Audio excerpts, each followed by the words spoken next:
Hello and welcome to another special episode of Talking Loyal. And tonight we're joined by former professional footballer Matt Mills. Welcome, Matt. Cheers, mate. The fact that you're saying former professional footballer, it's like a lifetime ago. I don't remember it, so you're going to have to jog my memory tonight. Yeah. Welcome, Matt. Thanks for coming on. And we like a little intro, but we do a little quick fire questions and sort of Yeah. ease you in, make it all nice and easy. But first one, we did sort of mention it briefly, but who did you support growing up? Did you have a team or was you not fussed? Sorry to all the Swindon fans out there, but I grew up in Swindon, mate. So it wasn't like the local team was the one to Yeah. get behind. So no, if I'm honest, as a kid, I was a bit of a glory grabber. Whoever won the league or whatever player that I saw on Match of the Day and I liked, I wanted their kit. Yeah, Perfect. fair enough. Did you have a particular player you followed or? Gaza, Beckham, usually English players that are doing well on the national team. Yeah. Oh, great. Throughout your career, you played under plenty of managers, but which one of them was your favourite? Brian McDermott and Sean O'Driscoll. Quick, easy. Best player you've played with and or trained with? Ilano, the Brazilian player, when I was at Man City. If you've got a night out planned tomorrow night, which two former teammates are you taking with you? Ben Hamer, best mate, and good question. Kevin McNaughton. Nice. Last one. If you have an entrance walkout song, like you say about the darts, if you sung initiations throughout your time, what particular song would you have or would you sing? What was the song I sang? Don't Stop Me Now, Queen. Did you have to sing that a few times? I mixed up a little bit, but that was the one that went down the best. I think it was because it was on a night out and everybody had been drinking, so they got involved quicker. Yeah. Yeah. And one last one to end on. We'll answer this at the end of the show. We do this with all our guests. I ask you a question about your career and then have a think about it during the podcast and give us an answer at the end. Matt, you played over 400 games in your professional career, but do you know which team you played against the most? Oh, okay. So have a think Yeah, about but that. like you said, we can come back. Yeah, come back towards the end. Okay. If we just go back to your start of your career, basically. But I mean, a lot of people will probably recognise you from Man City, and that's where where you started. But you actually started at Southampton, didn't you? Is that right? Yeah, so I come through the academy down there. So I came through the Centre of Excellence at Swindon, but the Southwest, there isn't really any big clubs. Like once you go London and then Southwest, I know you've got like your Readings, your Bristol Cities, Oxford, Swindon. So there's not really any, Plymouth, Exeter. Where Southampton was by far the biggest team, really. So they're in the Premier League at the time, and I got scouted for them at 14, 15. And I just thought it's too good an opportunity to turn down. So I think I only did maybe my last year of secondary school with them, and then signed scholarship. Was that just from playing Sunday, Saturday football? You got scouted and got into the academy? Is that how that worked?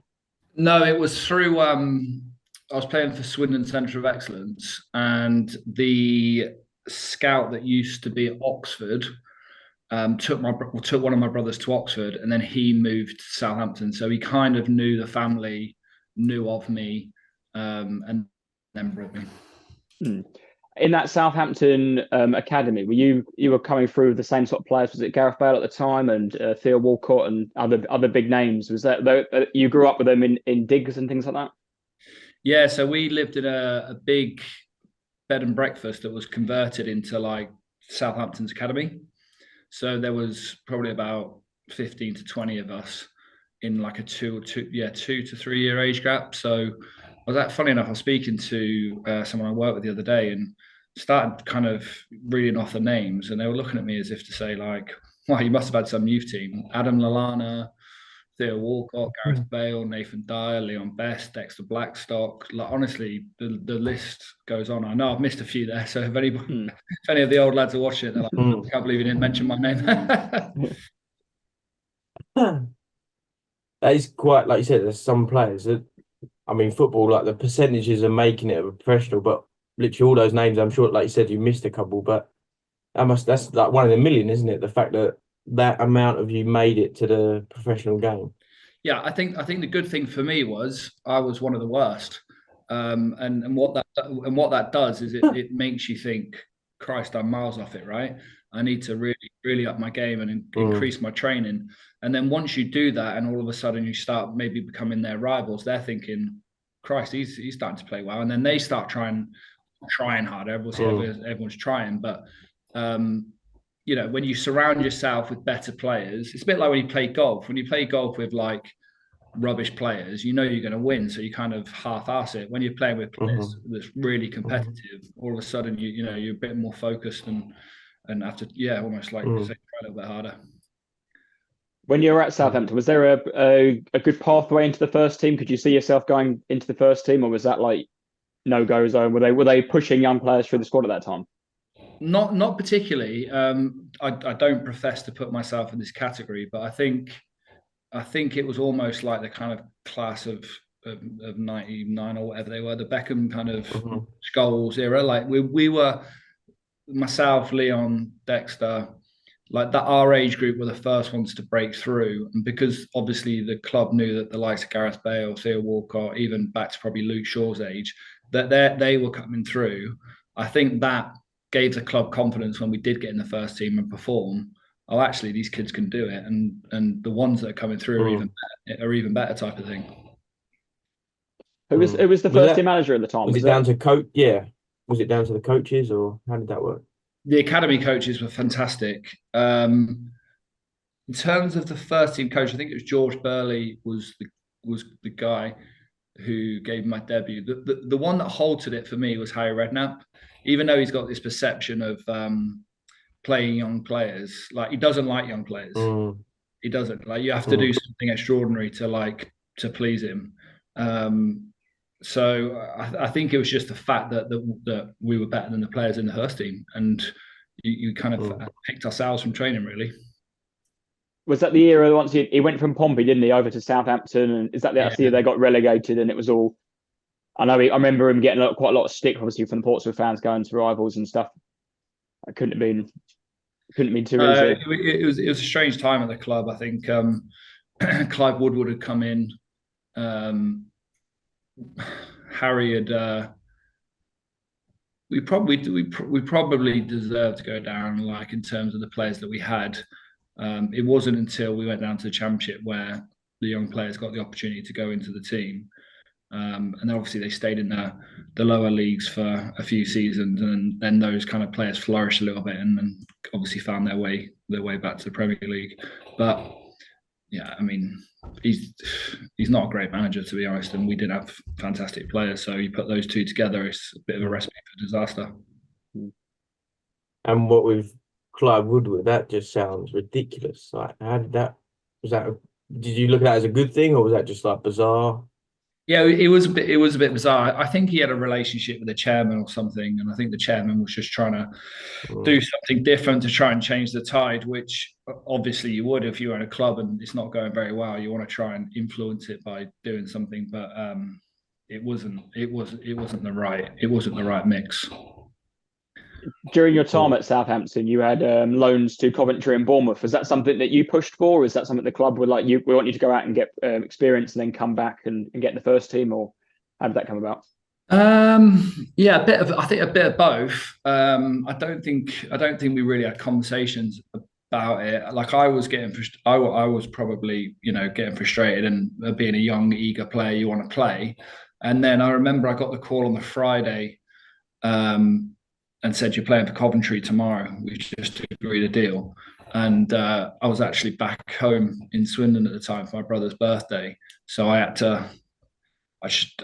think I went to Coventry, and my dad went to pick up my boots from the coach at Newbury, who were travelling up to an away game in the Midlands or something. So it was all a bit chaotic. But yeah, my first ever league debut, Rotherham at home for Coventry, got man of the match, and thought I loved it. I was like, this is great, and I really enjoyed my spell there.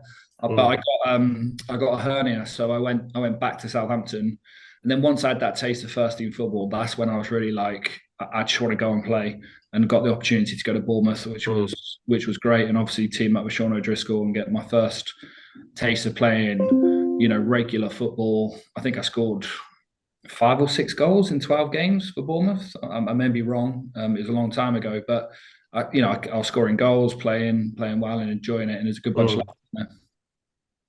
Is that something you think is really important as a young player to go out and get games?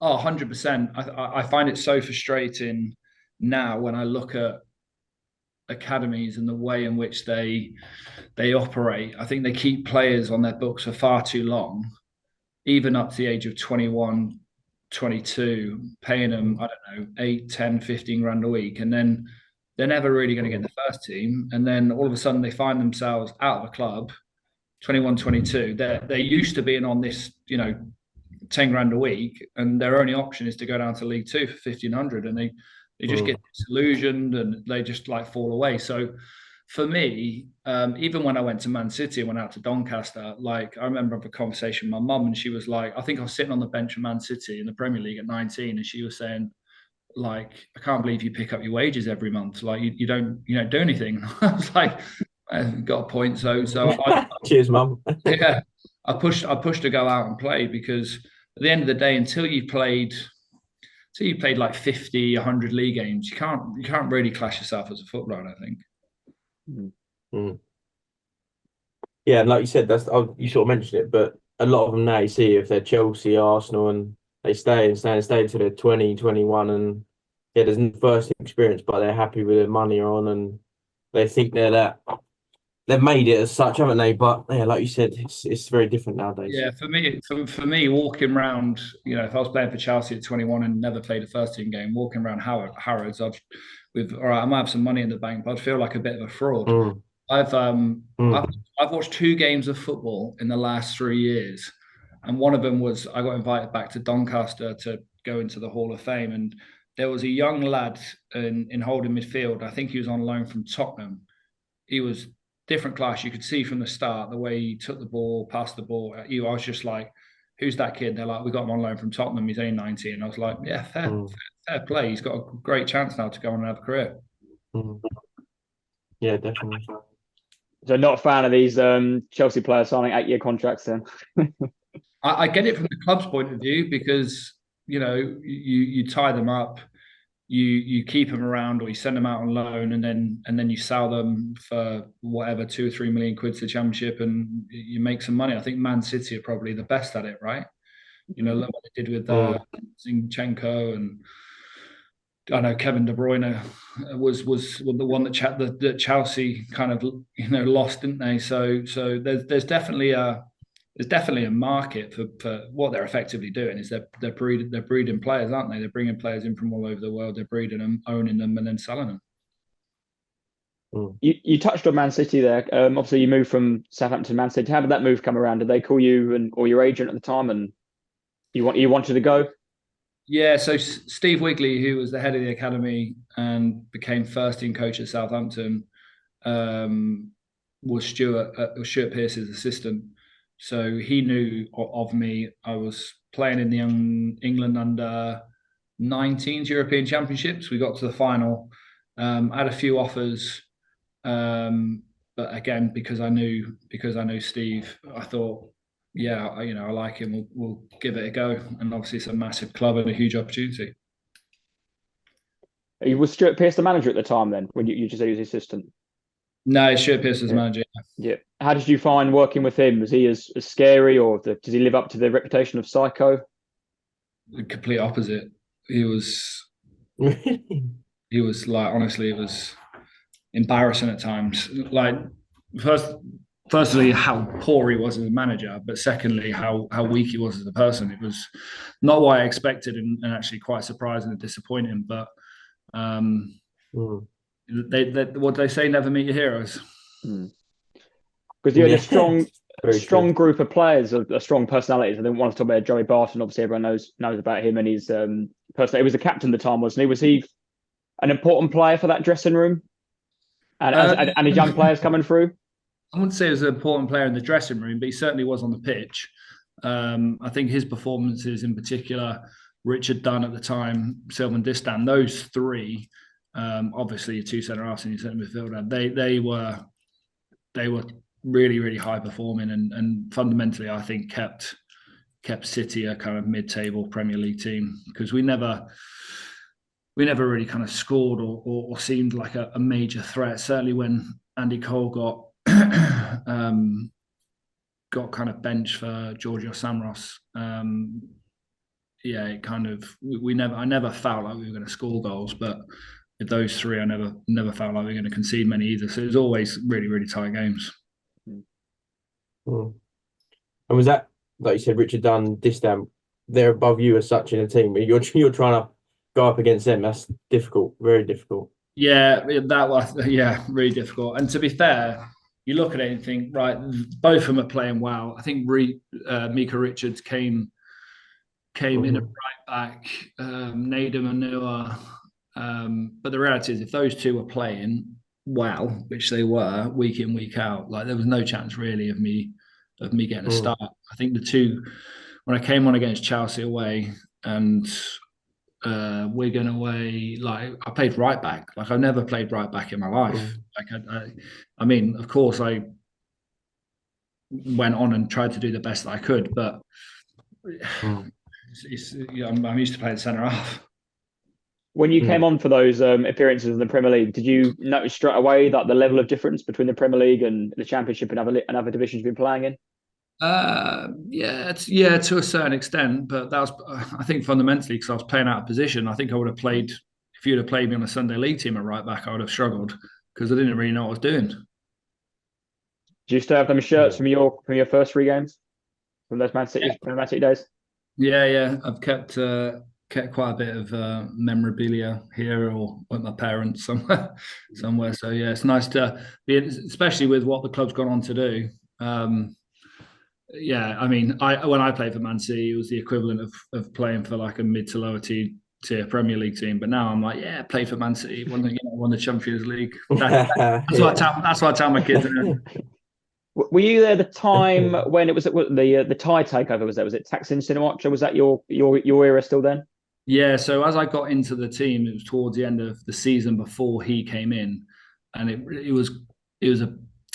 I mean, was it good for the club? Probably not, but it certainly wasn't great for me because obviously the Thai money came in, Sven came in, and I think they signed Chaluka and company, and then all of a sudden it's like, the door's closing here. Did you have a good working relationship with Sven? Because obviously you joined back up with him again at Leicester. That must have been something that you two got on well, or he saw something in you that he liked. Yeah, no, I got on well with him. He's a great guy, and obviously the news has come out recently is such a shame. He's a really kind, warm-hearted man, and we got on well. I think the reality was when we had the conversation, it was just there's just better players ahead of me, and I haven't got a problem with that. If you have an honest conversation with someone and you're not completely deluded, it's like, okay, I'm probably not going to play. Can you facilitate an opportunity for me to go out and play first team football? And so he helped me through that. Obviously, he must have tracked what I did once I left, and then obviously when I was at Reading, we played against Leicester a few times, and I think I scored and played well against them. So I think it was a natural fit for him and I to come back together. Yeah. And like you said, your playing time was very limited at Man City, and you got your move to. You did a few loans in that spell. Yeah. Were the loans for that reason you wanted to play? You just wanted to go out and play first team football? Yeah, 100%. I think it had been like about 18 months without that feeling of playing for 3 points and feeling of worth. You can train all week, and if you sit on the bench the weekend, it's just like, my feeling was like, what am I doing? So I went to Colchester first, which they were in the Championship at the time, and it surprised me how good the level was in terms of the players that they had, and I think we finished just outside the playoffs that season, and again kind of got my groove back of playing and enjoying it. So I enjoyed that experience, and then the year after in pre-season, when I had the same feeling I'm not going to play because Mark Hughes had come in. and this club had been taken over again, it was like, right, I want to go like on a season-long loan rather than like a 3-6 month loan, so I could just have a full season. And I remember we were in a rooftop. We were on a rooftop in Sweden pre-season, and like Mika Richards, Ishmael Miller, Kasper Schmeichel, Stephen Ireland were like the lads I knocked about with. And I said to them, I'm going on loan to Doncaster, and they were like, first of all, where the hell's Doncaster? And second of all, they got a football team. I think was their reaction. But for me personally, I knew Sean was there. I love the way the style of football he played, and he was saying, just come and play every week and enjoy yourself. And that's what happened. I played every week. I enjoyed it, and we beat Leeds at Wembley in the playoff final. And looking back, it was probably one of my, or if not one of my favourite seasons. And we achieved something. So again, I think I was 21 at the time. So I really wanted to kind of get to that 50-100 league game mark and feel like if in hands, i.e. playing, then it's going to go one of two ways. I'm either not going to be good enough and I don't make it, or I am good enough and I'm going to have a career, rather than being at the helm of somebody else. And, football's about opinions and you can fall out quite quickly. Having two older brothers that fell out, I was conscious that I wanted to try and take as much control as I could. You mentioned there your playoff final victory against Leeds in your time in Doncaster. Just tell us a bit about the playoffs in the club. Obviously, you finish your long seasons. Everyone knows how long the football league seasons are. Sorry, but then extra 2 games in the playoff semi-finals and the final. That pressure around the club, is that quite a stressful time, because you don't know, you could be in the championship next year, or that not the drop down, but like the negative feeling that we were so close but we just didn't make it. How was that for you? Yeah, so maybe because I was young at the time and hadn't had season upon season of scars, because football, let's face it, there's more downs and ups. I think the strange thing about that season is we've been in the top 2 all season, and literally all season, and we had to beat Cheltenham away last game of the season, and they had to win to stay up. So it would have been nice to play a mid-table team that wasn't playing for anything, was had their suitcases in the car, and we lost. So we went into the playoffs, and Nottingham Forrest went up. So we'd packed all our gear on the bus, like we thought we were having a night out in Cheltenham because we were going to win the league. So it was a bit of a reality shock in terms of okay, we've got to go again. But because of how good the team was and how we were so used to winning every week, it was just like, okay, who's in the playoffs? We've beat all of them this season, so we just have to do it again. The semi-final, and we won 4-0 or 4-1 at home, we just smashed them. And then in the final, I think because it was Leeds, it made it a little bit more tense. And what I mean by that is they're arguably a local rival, but the fact that it's Leeds, there was 85,000 fans there on the day, and I think 70,000 were Leeds. So we had to kind of embrace that. But I was super confident with the players that we had. And like I said, at a young age, you're a little bit more fearless because you haven't got those emotional scars of 10 seasons not making it or having ups and downs. Was that your first time playing at Wembley? Sorry, Jack. Yeah, go on. Yeah, first time playing at Wembley. Amazing experience. Having been on both sides of the coin, it's obviously a better day when you go up. And it was just bizarre, really. I look back at it and I can't really remember the game, but I can remember the final whistle and the celebrations. Sure, that was the best part. Yeah, the only bit that's worth remembering, right? Yeah. Go on, Tate. So obviously you really like the style of play at Doncaster and the manager you played for. What made you go to Reading? How did that come about? Was that they wanted to sell you to make some money, or you wanted to try yourself at a new club? Yeah, so I think Doncaster. Once we'd got promoted, I'd signed a contract with them. Did a year in the Championship. We finished mid-table, like to maybe top half of the table. I genuinely think if we'd have had like a 15, 20 goal striker, we would have got into the playoffs, which is crazy to think that Doncaster could have been in the playoffs to get to the Premier League, right? We had that good a team. We were just lacking a little bit in the final third.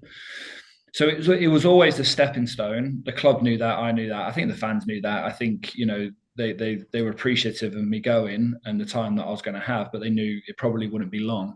And then I had the option to go to Nottingham Forrest and Reading. And just after conversations with Billy Davis, the Nottingham Forest manager at the time, and Brendan Rodgers, I just felt like Brendan was his style of play was more suited to me in terms of what we had done at Doncaster. Playing out from the back and all of that stuff. So it just felt like a better fit. And yeah, we've had a few guests on the podcast and whatever, and I think you might have played with a few of them, Lafondra and possibly Greg Halford and Dave Kitson at Reading. Is that right? You may not even remember them, man. Yeah, I played with Alfie at Bolton actually. Okay. I've not played with the other two. Oh, okay. You mentioned, yeah, like you said, was Rodgers the main attraction?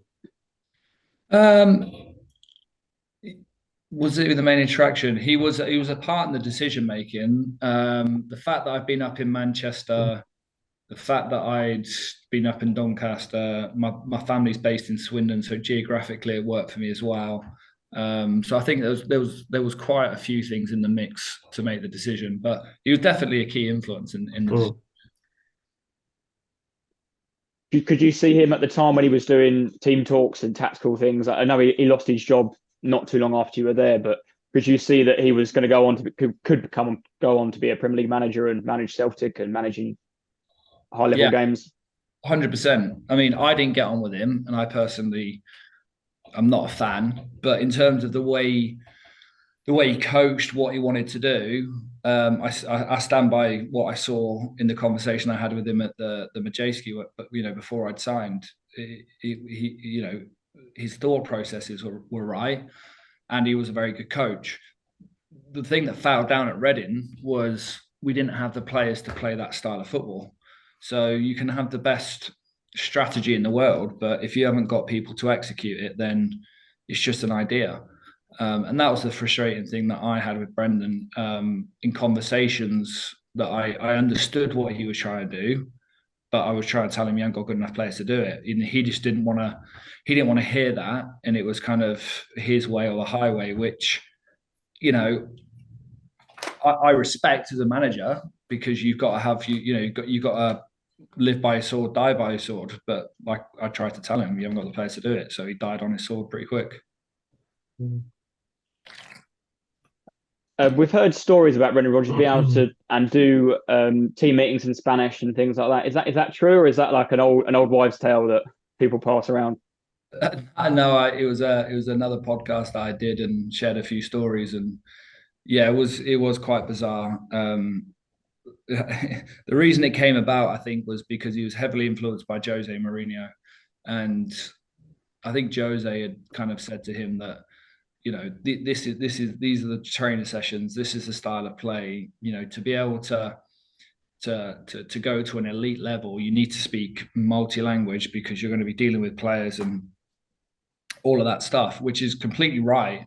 But what's baffling is when you've got a bunch of English lads to start practicing your Spanish in a team meeting, just when things aren't going well. I just don't think it endears you to people.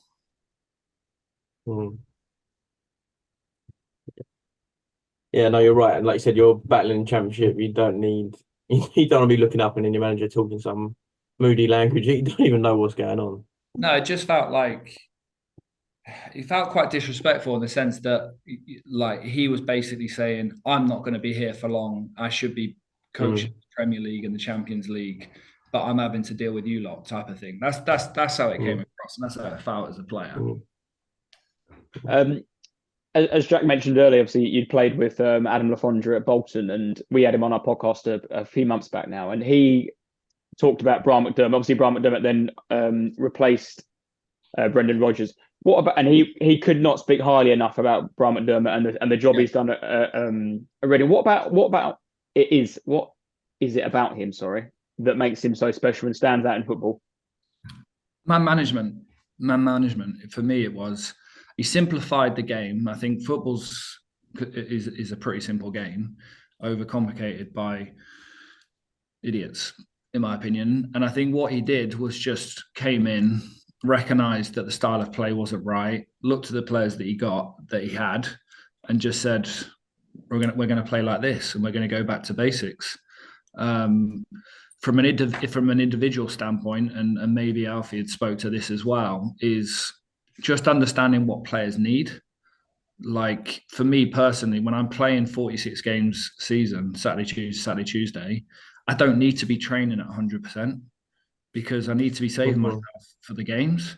So for him, it was about do what's right for you. As long as you're playing well, then I've not got an issue, and I don't want you to get injured. So he just managed me really well, and also mentally tested me in terms of giving me the captaincy, giving me more responsibility. Like things like that is gonna make me feel more part of something and kind of belong there, rather than you're just another number. If you don't produce, I'll just go out and buy someone else. Like that's how some managers can make you feel.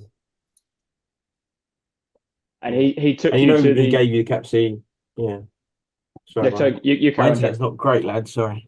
That's all right. You carry on. But yeah, you were given your captain, and from like early impression from yourself that you're that sort of old school leader. You've got that sort of higher up mentality. Was that something you've always had, or was that just under Brian McDermott? Or yeah, through the youth teams and stuff, I'd always been captain, and I think for me, one of the biggest things that I get enjoyment out of life is helping other people and seeing other people do well. So to have a captaincy role, especially as a centre half, when you can see the whole game, for me, it's about putting others before myself in terms of like when you're playing and you're training. So I think he just picked that up pretty quick, and like I said, on an individual basis with all the players, he understood what they needed to get the best out of them. And the likes of Shane Long in particular, Jimmy Kebe, Jem Karajan, Joe McAnuff, like he transformed our performances, not by training any different, but just by understanding us as people and making us feel like we belonged. You mentioned earlier your first trip to Wembley. You didn't feel much pressure as you were young, didn't have them scars. But going into the 2011 Championship playoff final, going in there as captain, did you feel that extra level of responsibility that I have to perform, and then I have to motivate my teammates to do well? This is the chance to get to the big time. Yeah, it was a lot of pressure on that game for a number of reasons. Obviously, being the captain of the club is one. But also, I can't remember how old I was, 24, 25. It was, I'm 19 minutes away from getting to the Premier League and being captain of a Premier League club. Like there was nobody that wanted to win that game more than me for sure. And that brings on the pressure. Also, we were playing a very good Swansea team. We'd had a pretty late surge. So the last kind of 20 games, I think we won like 18 or 19. I mean, you may have the stats, but we were the team that went on a run to get in. So it wasn't like the Doncaster situation where we were in the top two all season, and whoever we played, it was like we'll beat them. It was Christ, we've done well to get here, and now we've got to get over the line. Was there an extra little bit riding on that game? Because Brendan Rodgers was the Swansea manager at the time. There's a few of the players wanted to sort of prove themselves, or no, I don't think so. I don't think Brendan certainly didn't come into my thinking. Like I said, I saw enough of him as a coach that was confident he would go on and do whatever he needed to do. I think when Swansea appointed him, they tried to sign Nigel Atkins, but I think Nigel Atkins wanted about £2 million for him and his staff. And I think Brendan Rodgers said, I'll do it for like 300 grand and you can just give me the academy coach. So, and it was the perfect club for him because the way that they played under Roberto Martinez, it was already set up. They had the players, they had the way of playing. So, yeah, I don't think Brendan Rodgers made Swansea a particularly good team. I think he inherited a way of playing and good players. Obviously, did a good job. Not disputing that, but it wasn't really in my thinking. It was more about can I get the club and can I get myself to the Premier League? Yeah. So obviously, yeah, you scored in that final. You were unfortunately was it 3-0 down at half time, and you got back to 3-2. It was a couple of goals from corners. That must have been a real like a gut wrencher, really, that you were this close but this far. You ended up, was it leaving Reading in that summer? Was that because of that, and you wanted to play in the Premier League, and you thought that moving to Leicester would be that step up, or what was your thought process there? So we were. I mean, I've watched the final back maybe once or maybe twice, and we didn't deserve to be 3-0 down at half time. I think we could have easily been 1-1, but we found ourselves 3-0 down, and then there was nothing to lose. So we threw the kitchen sink at it, and at 3-2, I think we hit the post, and we had one cleared off the line, and then unfortunately we gave away a penalty, and it was game over. So my mind wasn't on leaving Reading, although of course I had personal desires to play in the Premier League. So the interest came pretty quick, and I was very, very close to signing for Wolves, who were in the Premier League, and I think Leicester had showed interest, but it cooled because of the fact that Wolves were interested and they couldn't match the salary and things like that. But then at the last minute, Leicester came in with an offer, and if I'm being honest, I took a calculated risk in one sense, but then I protected myself in the other.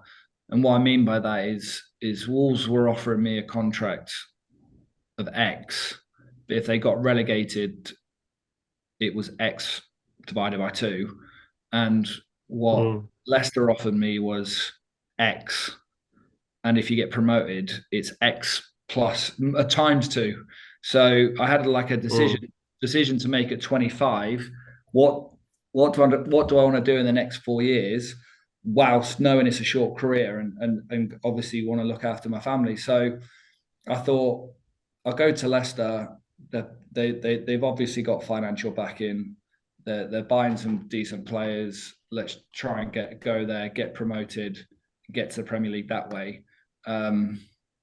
It's so transpired that Wolves actually got relegated the year after. I'm not saying if I'd have went to Wolves, we'd have stayed up. I don't know. But I felt like there was an element of, I've worked 25 years to get to this position. I've now got options that gives me my family financial security, or the Premier League, which is what I wanted, but then a huge risk. So I made my decision and moved on. And Sven was at the club at the time, wasn't he? You sort of leant towards him, you understood him, he knew you knew him, so yeah, it's just like life, isn't it? It's like, why would you leave doing whatever job you're doing to go to another one? It's like, well, your mate works there, or you probably know someone, and that's going to influence you. And I'd worked with him before. I knew what he was about. He knew what I was about. So I thought, again, that could be a smoother transition. Was that move at the time to Leicester a record fee for the Championship player? Yeah, it was. Yeah.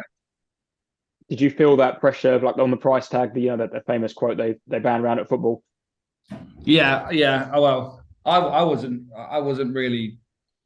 I mean, it didn't affect me what somebody had paid, but it would have probably been, on reflection, nice if they would have put it out as undisclosed fee, because it would have been less pressure.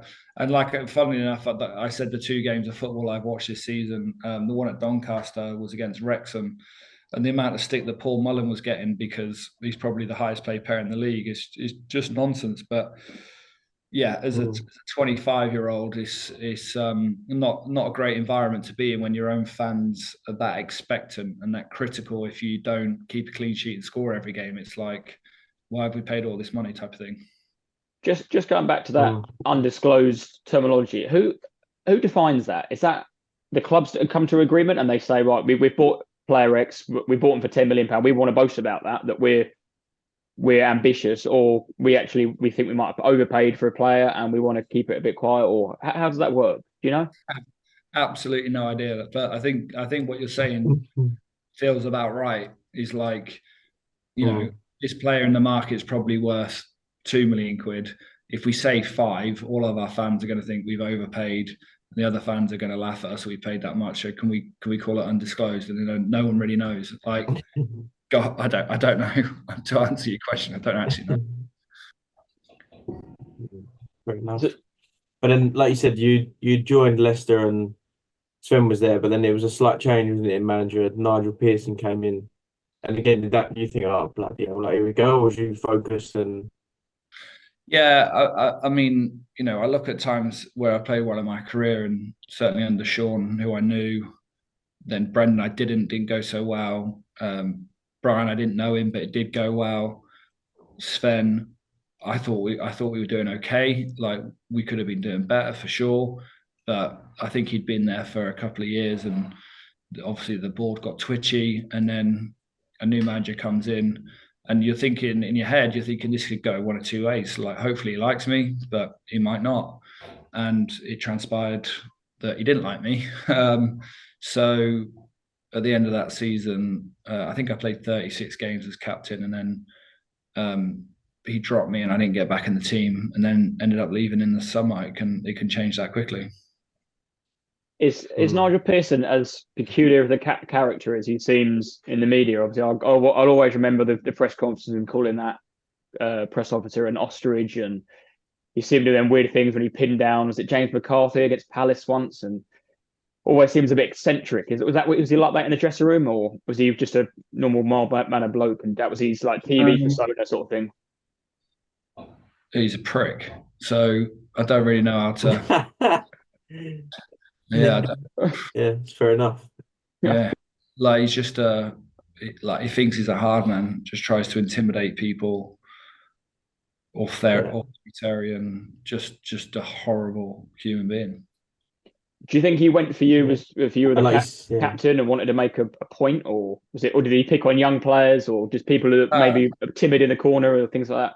Or was it he went for? I think at the time, obviously, he was a centre half himself, so he'd probably come in, not even see me play, and gone, Christ, how much is he earning? I never earned a quarter of that in my career. Like, and probably had a vendetta against me straight away. But me, Jermaine Beckford, and Paul Konchesky were probably the highest earners, and I think he just thought, right, if I can cut the head off the snake, then everybody else will get in line, and I just happened to be the fall guy, I think. How did you deal with that? Because I'm assuming you booed that squad and all the rest of it. Did you battle against him, or did you get your head down and go, right, I'm just going to carry on playing my football?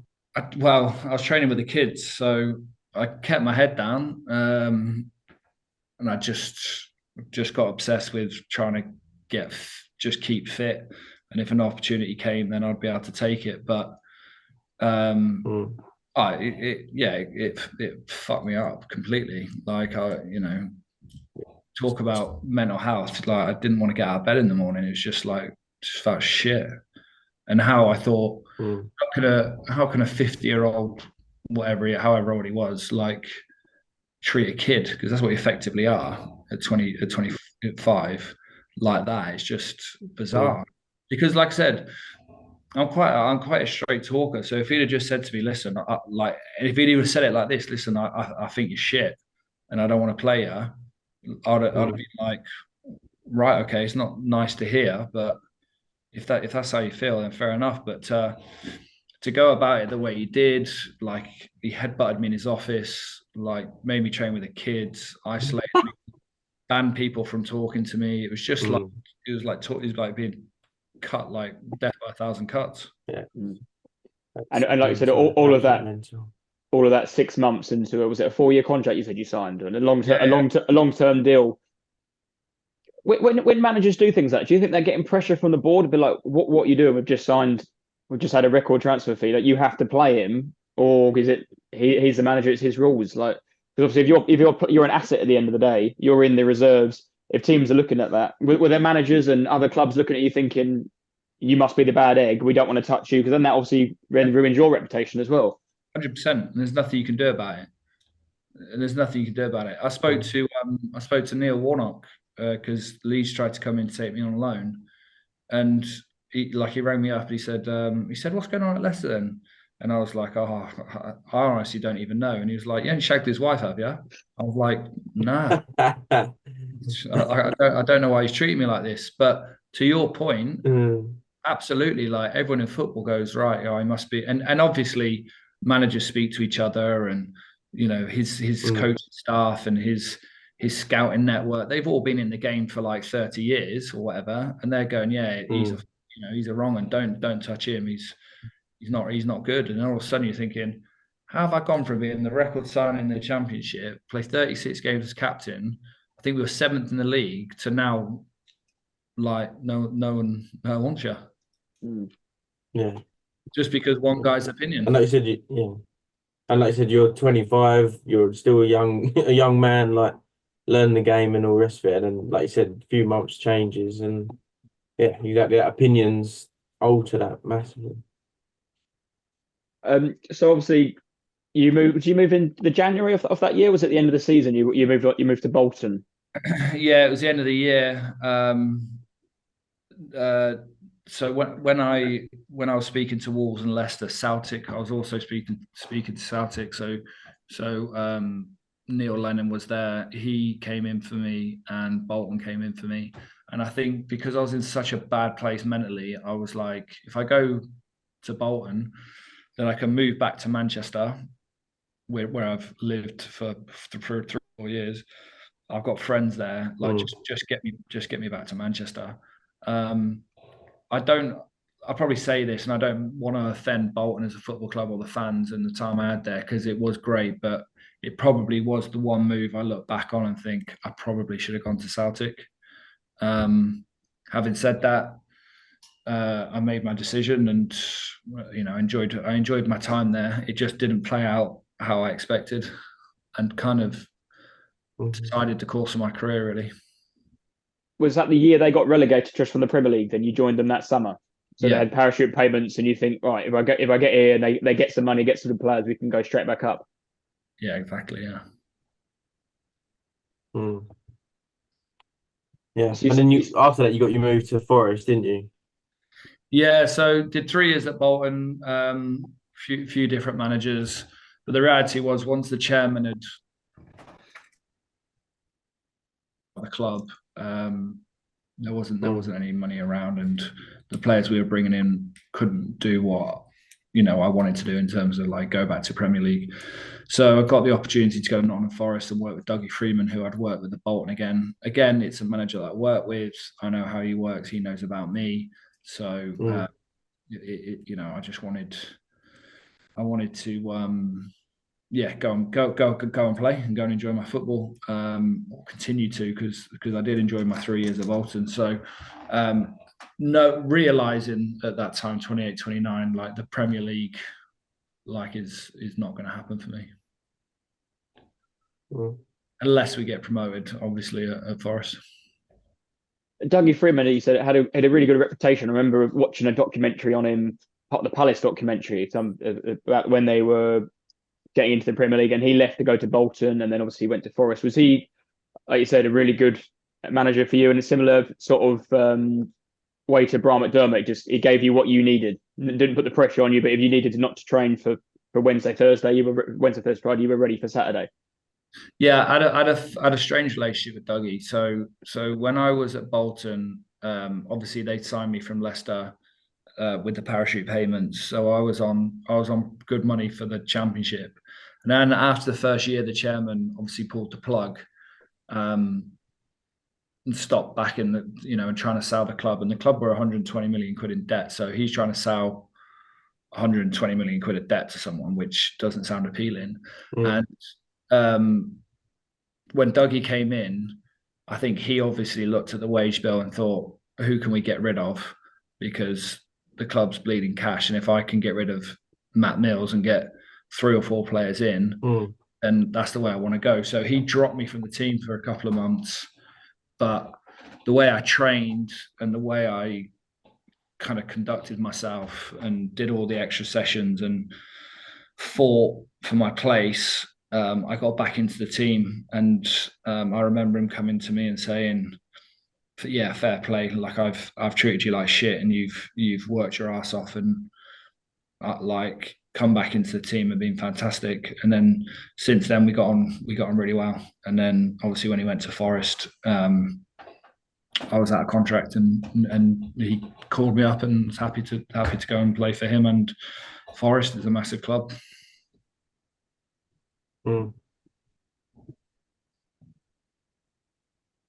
No, definitely. So when you were at Forest, do they still have the same owner that they have now, the Greek guy, or is it? No, it's a guy called Fawaz Al Hisawi was the owner, and super wealthy guy, but just kept breaking the financial fair play rules, so getting embargoes and all that type of stuff. So it was a turbulent time. And then when the Greek guys took over, I think I was in my last year, and they were just like, they just wanted everybody out and change the whole thing. So without really assessing the players or having a consistent manager that says, like, no, I want to build a team around these 4 or 5. These ones need to go. He just kind of came in and said, right, everyone needs to go because they're a mid-table team, and I'll go and buy loads of new players, which he did.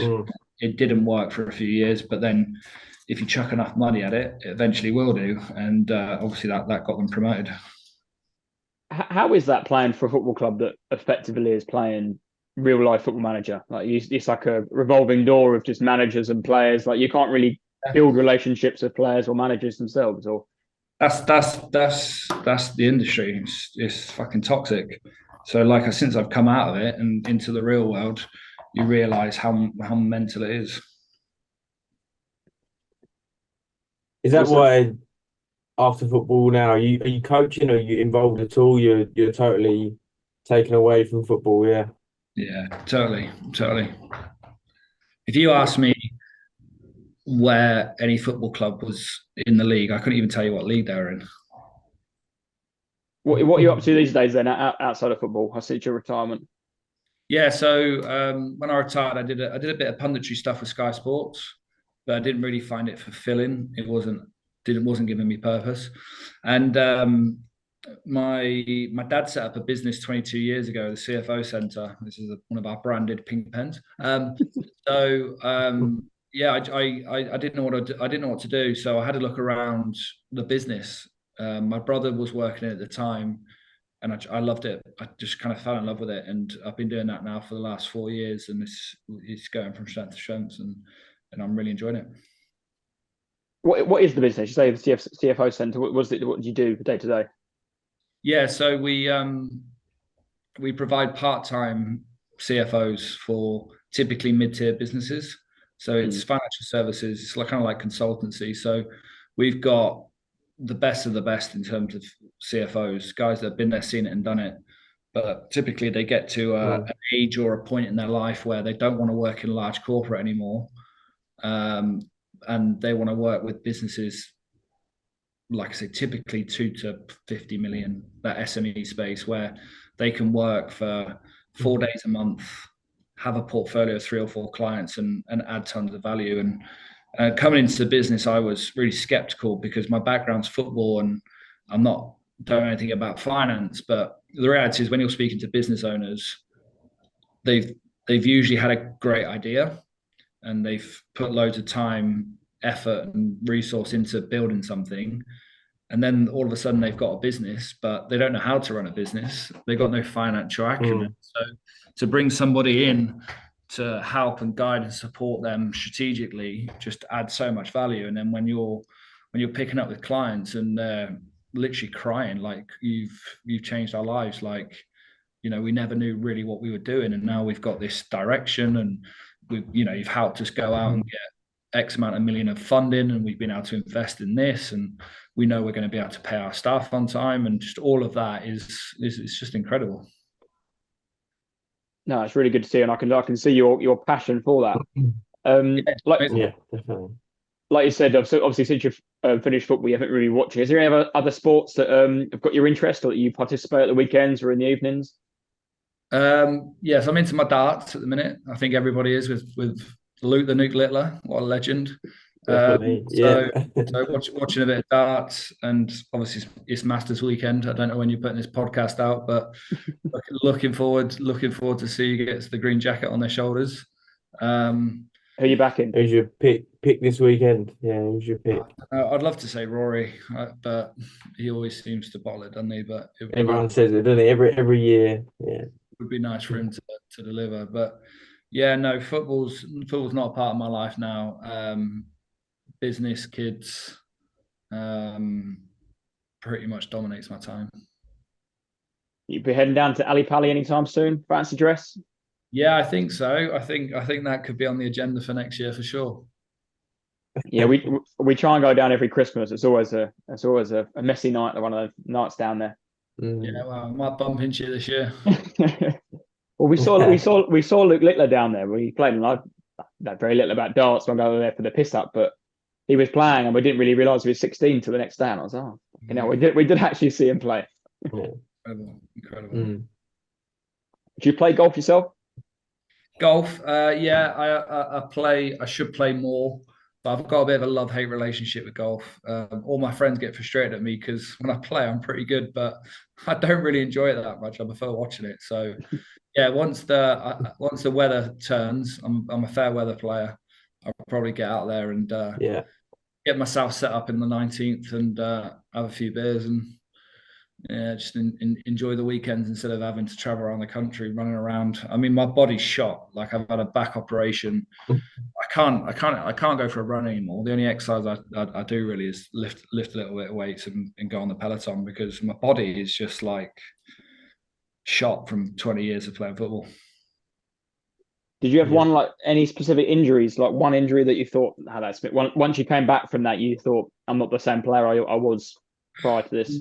No, I should have had back surgery at 28, which would have been fairly minor, but because of one reason or another, managers wanting you to play, or you're out of contract, or I ended up having about 15, 20 epidurals in my back because my feet would go numb because of the nerve going down my legs from my back were playing havoc. So that was like the main reason I wanted to stop, really. It's just like, you're not the player that your head trying to do stuff and your body's just like, nah, not for me. No, definitely.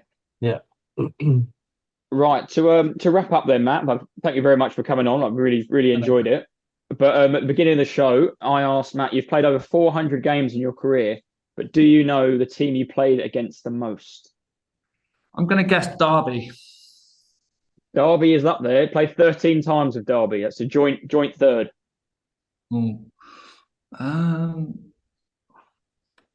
West Brom? West Brom is not on the list I have. So there's a few clubs on 14, few on 13, and then one on 16. 16 is the most.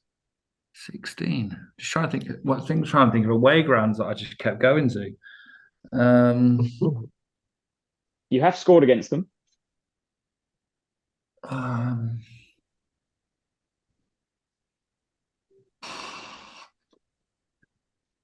know. 3 yellow cards.